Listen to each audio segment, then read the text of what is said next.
I've lived in Eugene, Oregon since I was 2 years old, so I've grown up driving to the coast that's just an hour away from my house. In second grade, I took a field trip to the tide pools beneath the Yaquina Head Lighthouse. Under every rock was a crab, and it seemed like every square inch of the shore was jam-packed full of life. Since that field trip, I've stuffed so many random marine biology facts in my head that I often forget that it's not common knowledge to know that barnacles feed themselves with their feet. Robert Payne was a scientist who amazed the ecology world when he discovered and coined the term keystone species. Simply put, the keystone is the top stone in an arc that holds everything together by counteracting the gravitational forces. Without it, there's no way to hold the other stones up, and the rocks on either side crumble to the ground. The same goes for nature. Without the keystone species, ecosystems fall apart. In the tide pools, this species is the ochre sea star. Payne discovered all of this by observing how sea stars affect the overall makeup of the tide pools they inhabit. Usually, the food web of the rocky shore is diverse. Sea stars consume mussels, barnacles, and whelks, with whelks also consuming barnacles.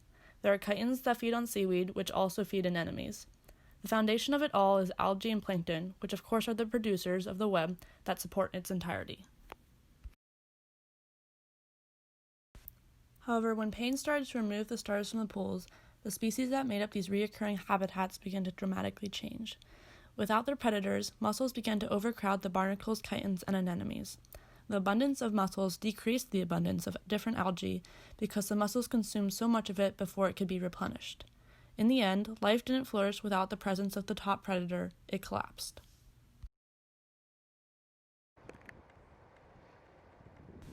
Rachel Carson, who is not only the author of Silent Spring, but also an avid marine biologist, reflected upon this dilemma. We stand now where two roads diverge. But unlike the roads in Robert Frost's familiar poem, they are not equally fair. The road we have long been traveling is deceptively easy, a smooth superhighway on which we progress with great speed, but at its end lies disaster. The other fork of the road, the one less traveled by, offers our only chance to reach a destination that assures the preservation of the earth.